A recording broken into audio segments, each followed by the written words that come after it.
Welcome to the ReaderHouse Author Roundtable, where authors from all walks of life come together to discuss the trials, tribulations, and triumphs of publishing their books. I'm Alice Stockton Rossini. Join us here every Saturday night at 8 o'clock, or listen to our podcast anytime on Spotify, Apple Podcasts, Stitcher, TuneIn, and PodServe, just to name a few.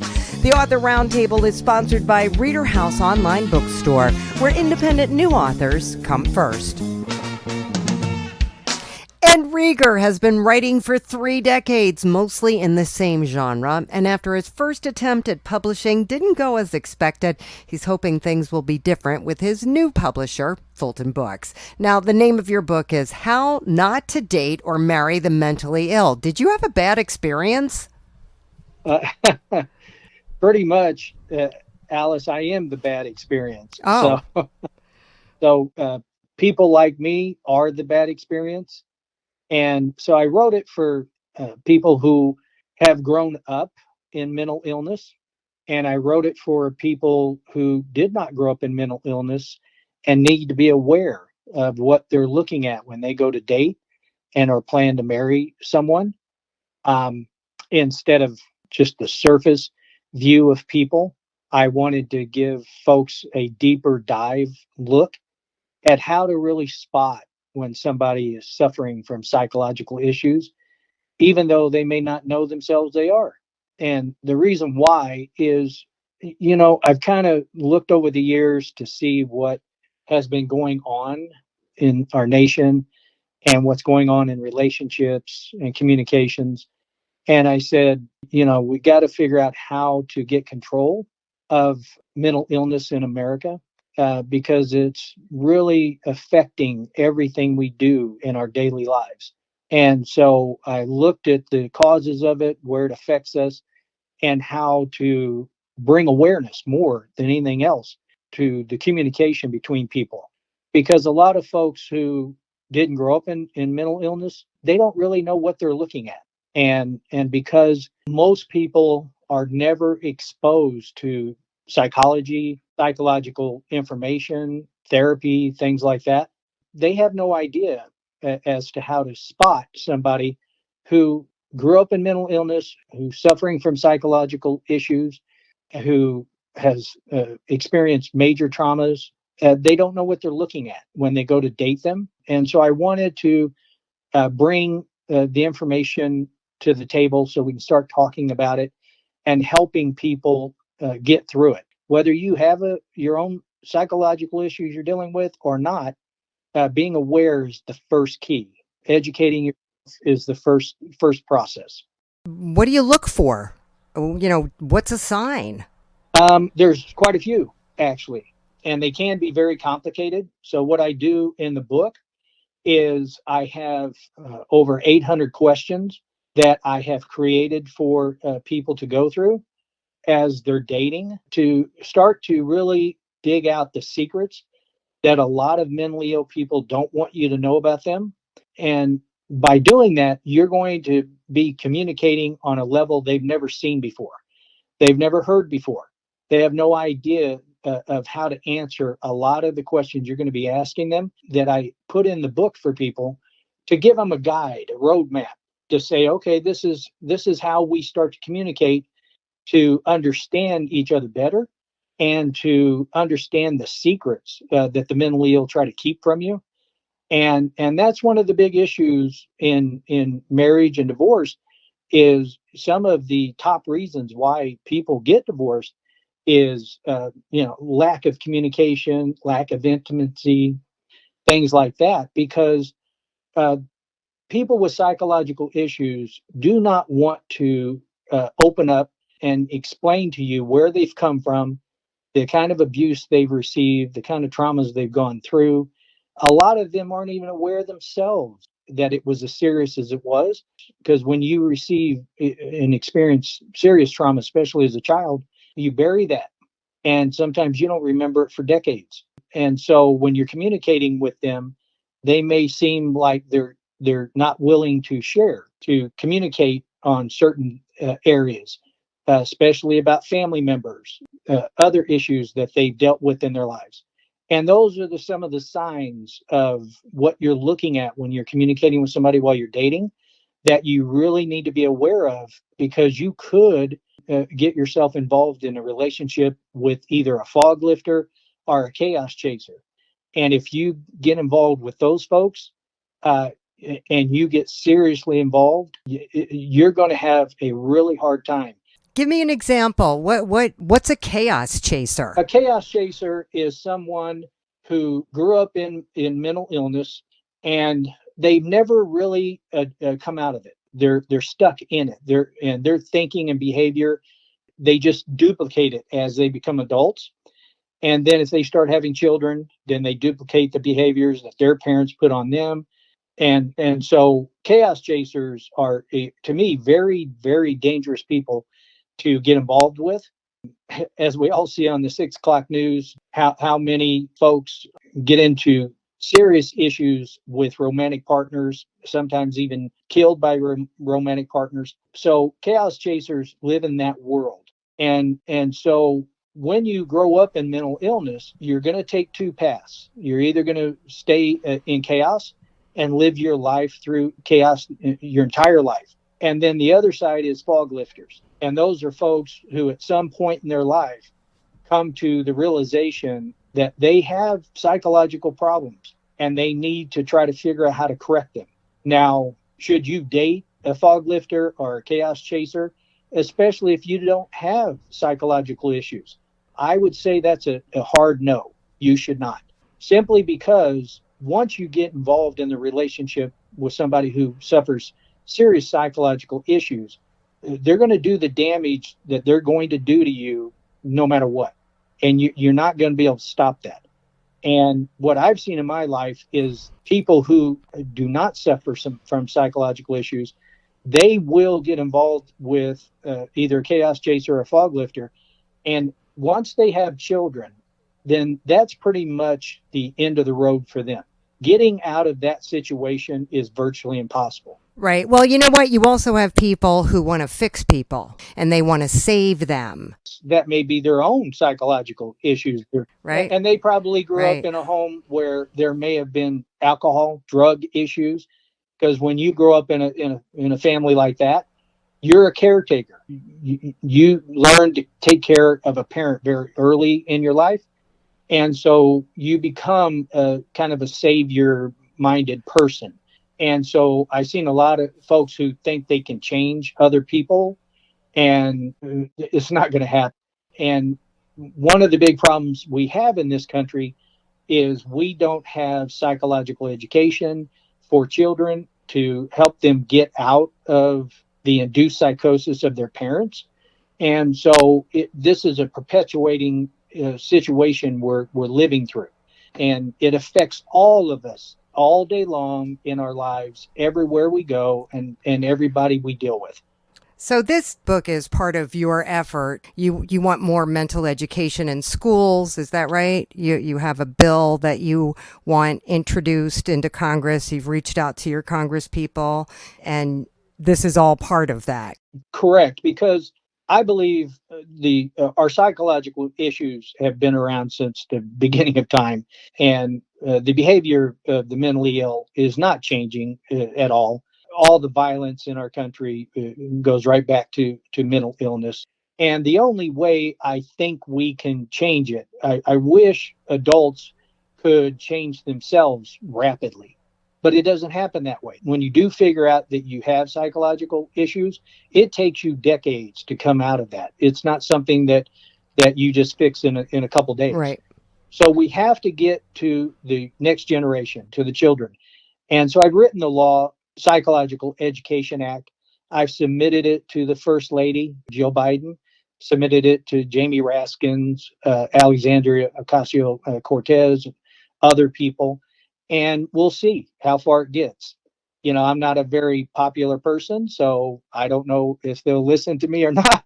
Thank you for putting me on. I hope this can be helpful for folks. I do too, Ed. Not enough is being done. Not enough is being said. Not enough is being addressed. We can build stadiums. We can do amazing things. We can raise hundreds of thousands of dollars for campaign war chests, and we can't seem to figure out how to deal with the mental health problem in this country. It's amazing. Well, that's one of the issues, Alice, I think, is we keep calling it a mental health issue. To me, it's a mental illness issue. And we have to describe it correctly in order to now start to address the how to fix it. And so that's my goal, is to try to get the information out so people start having a different kind of discussion. Fair enough, Ed. Thank you so much. Thank you. You take care. Kero Tomison, born and raised in Aurora, Colorado, has a degree in film writing and directing, and now you've published your first book entitled Easter, but you say you really didn't finish anything you started writing till about 2015. Why is that?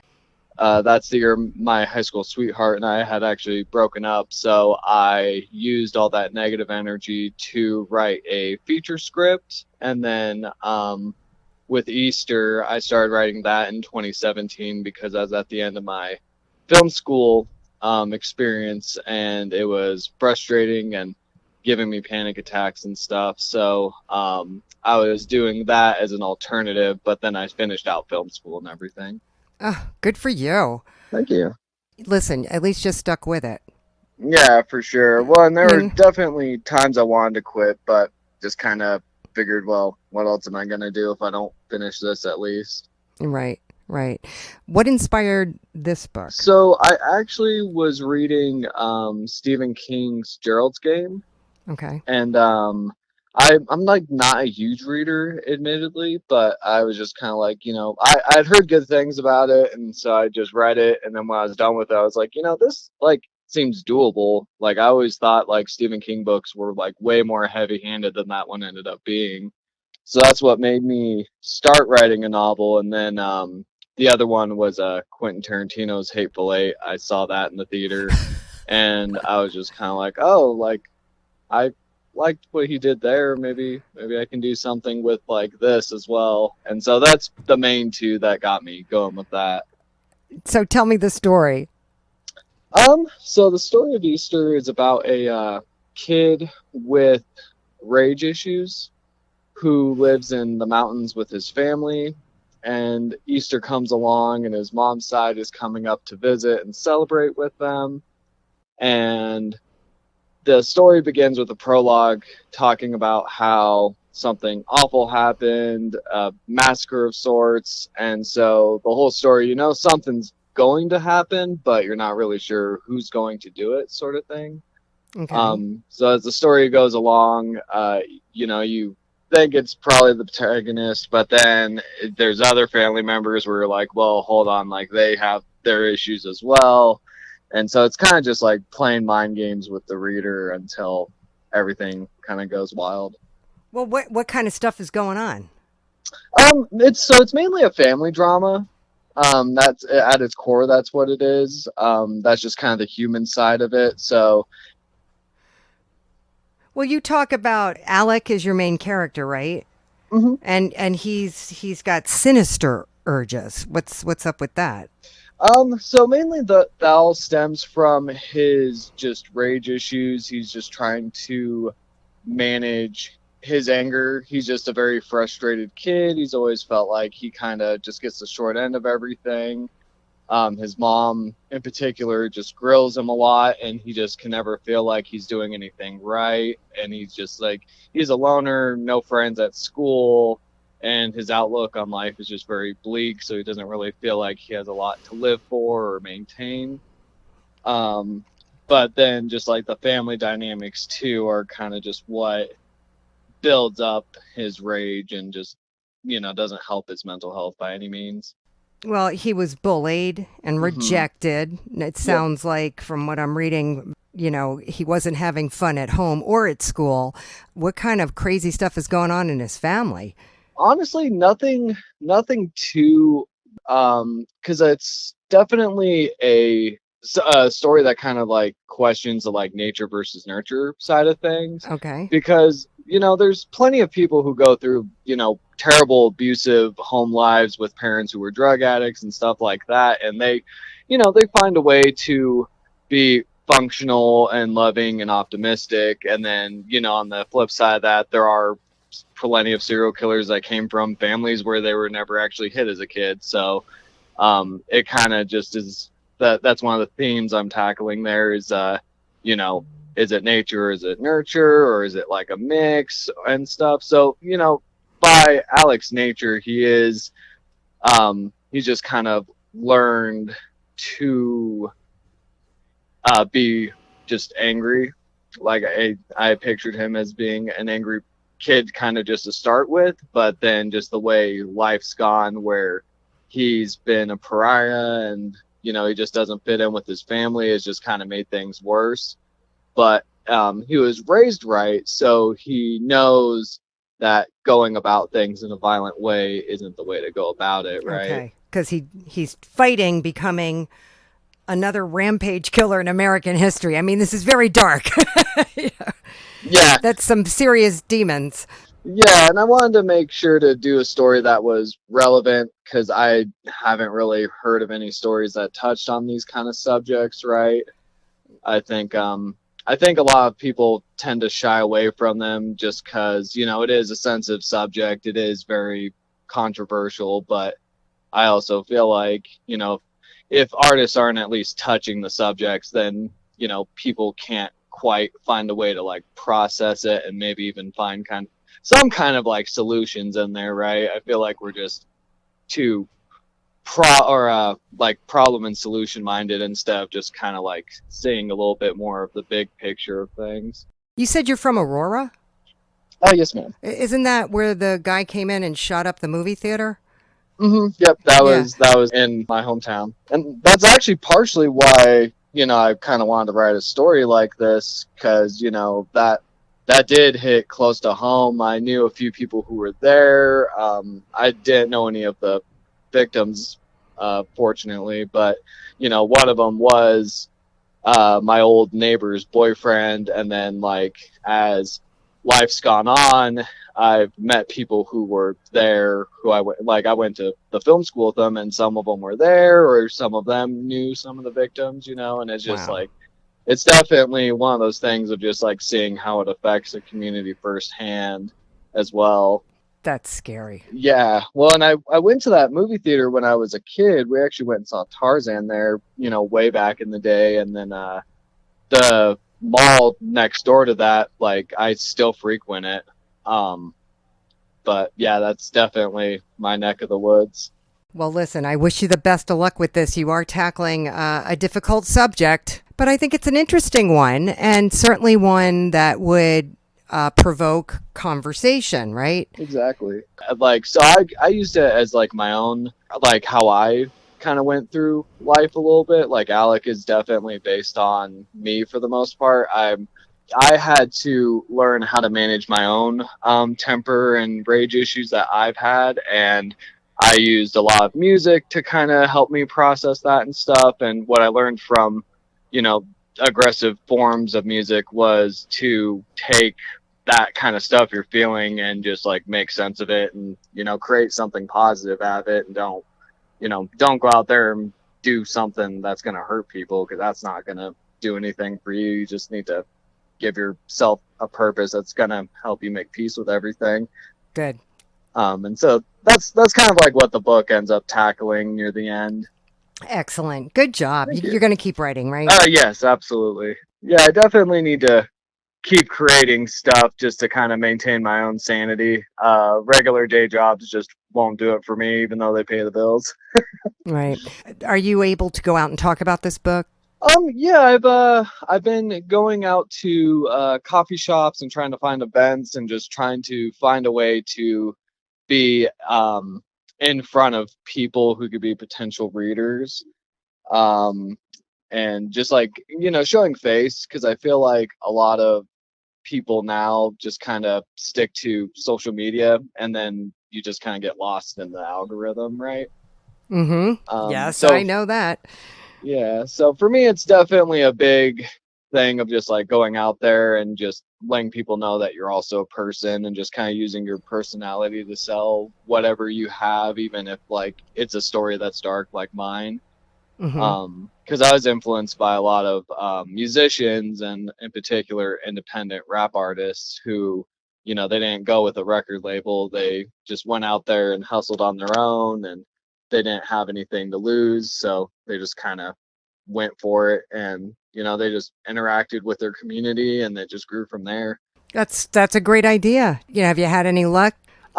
As far as like locking down events here in Colorado, it's been kind of tough. But we do have a local spot here that they do an application process every 6 months. So I'm gonna fill that out and just see how it goes. All right. Well, listen, best of luck to you and thanks. Absolutely. Thank you so much, Alice. Nurse practitioner Treniese Gill started writing about 15 years ago as part of her healing process after her mother attempted suicide. Now, a mother of 3 young children of her own, she was inspired to write a series of books to help kids deal with their emotions. The name of her series is Feelings Schmeelings. The first book, I Just Remembered I Missed You, is about how her oldest daughter dealt with the loss of her grandmother. Her second book, Moving to a New Home, is about how difficult it can be for kids to make a move. And today we're talking about the third and final book in her children's series, Nothing Went My Way Today, something we can all relate to. So these books actually came from a journal, and I'm curious, what specific incidents in your journal inspired this book? That was a compilation of a few journal entries, honestly. So personalized journals that, I'd write to kind of get emotions out. It was just kind of like a compilation of different days that I'm just like, today sucks. So, being a nurse, I have those days where I have specific patients that are rough, and you can't really vent to your coworkers about certain people, So it was my kind of escape to kind of like, hey, this went wrong and this happened with this patient. But of course, I can't write down patients' names because of HIPAA. But just in general, like what happened with my day to kind of get it out. So back at the time, I was just a RN, a registered nurse, when I was writing these entries. So like I had a patient poop on me. What? Yes, I had given her an enema and I turned her to the side and, I'm getting ready to clean her. And as I'm cleaning her, when she let out some gas, she got her remnants on me. So I had to take a shower at the hospital and put on some hospital scrubs. And I just threw the other scrubs in the trash. So that happened. And then I worked in the ER. So the ER is a crazy place to work. And then the last crazy patient we had him on a suicide watch, and he was drinking all of our hand sanitizer to try to get drunk because it's alcohol in there. So just trying to force a patient to lay down it's rough. Could you actually get drunk on hand sanitizer? Oh, yeah. Yeah, you could get high on it. Oh, man. And so I'm like, what would that feel like on a kid's level? Because they really have no control, right? As adults, we can say, you know what, I'm going to put this off and I'm going to do it another day. But as kids, you're kind of controlled in what happens during your day, right? You have to go to school because your parents tell you to. Everything is kind of controlled by somebody else. So for the kids' book, it was just kind of like, I'm getting ready for school and I can't find the perfect socks. And I can't find the perfect dress, and my dress is wrinkly, and I got toothpaste on my favorite shirt. And so, like, throughout her morning while she's getting ready for school, everything that could possibly go wrong goes wrong. This is the character, yes. The little girl. Yes. And again, none of the characters have names, just so it can kind of be relatable to any kid. So the shirt her favorite shirt is wrinkly. Her socks, she can't find matching socks. And when she pulls out her sock drawer, because it's the top drawer, her whole dresser falls over and all the socks fly all over the room. Oh. And then she goes to get some cereal and her favorite cereal is all gone. And the only thing that's left is her mom's healthy granola bars. Oh, no. And then she goes to pour herself a glass of milk, but the milk is cold, so it's clumpy. Ew. And then she goes to brush her teeth, but she finds her hair in her teeth and her toothbrush. Oh. Yeah. So just everything during that morning is just kind of like, today sucks. And I'm sure, like, in normal life, we all kind of have those days where we're kind of in a rush to get things done. And then we just can't get it together. But like I said, with adults, we could cancel. With kids, it's kind of like they're forced to still go through that day. How does she make it through the day? So then she ends up asking her mom for help. So her mom irons a dress for her and helps her brush her hair and gets her a granola bar and some water, and she ends up catching her bus on time. Oh, so the day gets better when she asks for help. Yes, so the whole thing was like, just ask for help. How did you come up with the name Feeling Schmealings? So it's something I say to my daughter a lot when she gets in, butthurt. I'm like, oh, you're in your feeling schmealings. So it's something funny that I would say to her to kind of get her to laugh. And then I was like, that'd be a cool title. So you also took this book into your kids' school. Right. How did they react to Nothing Went My Way Today? Since this is the funnier book, they all laughed. When things would go wrong with a girl, they would all, burst into laughter like, ah. It was the funnier book. Now, are you gonna keep writing these books? I would love to, but I'm going to try to get back out there and try to sell a few more. And if it goes really well, then yeah, we'll write. I have a few written already. A few books relating to just things in school, like bullies. Mm. I think that that's a really big topic right now, bullying. Yeah. So I do have that. It's not completely finished yet because it's a very sensitive, subject as far as like how kids feel about being bullied, and their reactions to it. Right. So that's my next big one that I do want to put out. Was this a good experience for you? I loved it. With Page Publishing, they actually made the process really easy. How they kind of compilated everything together and was like, this is how we're going to put this illustration for this page. And they kind of put everything together. They made it really easy. Yeah. And the illustrations were good. And yes, I love the illustration. So you get to pick your own illustration type. So I picked the illustrations that were kind of like simplistic. It looks like a kid could draw it on their own. So that was really fun for me too. Yeah. Would you encourage other people to write if they have an idea? Because a lot of the people who listen to this podcast, they want to write, but for whatever reason haven't been able to. I would honestly say if you have a thought, someone else does too. And it just feels good to be able to relate to somebody who's going through the same things that you're going through. So heck yeah, put it out there. If you're feeling something, you're like, hey, I think this would be really cool to write. Someone would benefit from reading it, most definitely. Treniese, thank you so much. Thank you so much. I really appreciate it. We hope you enjoyed this edition of the ReaderHouse Author Roundtable, where authors from all walks of life come together to discuss the trials, tribulations, and triumphs of publishing their books. I'm Alice Stockton Rossini. We hope to see you back here every Saturday night at 8 o'clock, or listen to our podcast anytime on Spotify, Apple Podcasts, Stitcher, TuneIn, and PodServe, just to name a few. The Author Roundtable is sponsored by ReaderHouse Online Bookstore, where independent new authors come first.